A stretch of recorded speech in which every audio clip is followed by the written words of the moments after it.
Salut tout le monde, c'est vrai, j'espère que vous allez bien. Aujourd'hui on se retrouve pour une nouvelle vidéo et cette fois-ci on va parler du Panzer III comme j'avais dit à la vidéo précédente. Donc le Panzer III assez méconnu comme tank dans le sens où il a été quand même vachement supplanté par le Panzer IV qui arrivait juste après. A l'origine donc le Panzer III sert uniquement comme point d'appui pour aider le Panzer IV, mais finalement il doit être utilisé de masse contre les chars américains et russes. Ne pourra jamais résister à ces tanks car son armement est bien trop léger.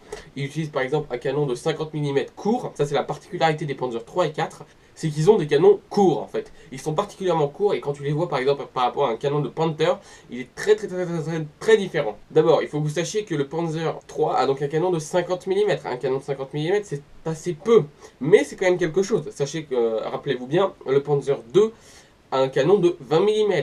Donc déjà, vous sentez qu'il y a quand même une amélioration. Mais 50 mm, ça ne suffit quand même pas pour se battre contre des T-34 par exemple, ou des Sherman américains, qui sont quand même bien plus performants que ceux-là, qui utilisent par exemple des canons de 76 mm pour la première version du T-34, qui passera du 86 mm après. Ce sont quand même des tanks moyens.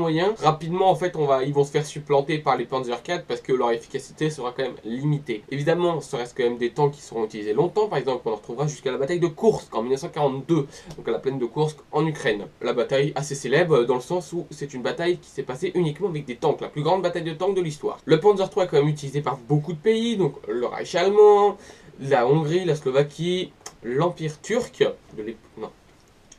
la Turquie par exemple, ou la Norvège, qui deviendra un allié d'Hitler par la suite. Les Panzer III ont quand même une bonne vitesse, pour un tank moyen ils vont quand même à 40 km/h et tiennent environ 150 km. C'est quelque chose d'assez bien pour l'époque, parce que quand tu verras après les autres tanks, donc plus grands, Panzer IV, Panzer V, Panzer VI, iront beaucoup moins vite, hein. On tournera plus sur du 30 km/h maximum. Particularité du Panzer III, ils ont réadapté des Panzer III pour en faire des tanks amphibies, c'est-à-dire des tanks qui allaient sous l'eau.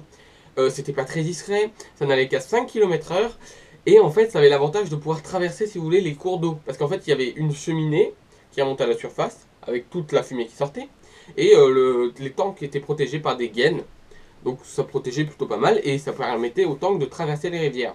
Donc bah, malgré tout, ce tank est assez vite supplanté par le Panzer IV, parce que évidemment 50 mm de blindage, même avec ses quelques capacités en plus, ça ne suffit pas pour se battre contre les meilleurs tanks américains ou les meilleurs tanks russes. Très rapidement, on va mettre que les Panzer IV et les Panzer III seront retirés, bien qu'ils en garderont quelques-uns et qui seront donnés plus tard à d'autres pays comme la Norvège par exemple. Dans leur tourelle, généralement, il y a une mitrailleuse MG34 par sécurité. C'est toujours pratique parce que le gros défaut des Panzer 3 et 4, c'est que contre l'infanterie, c'est assez mauvais.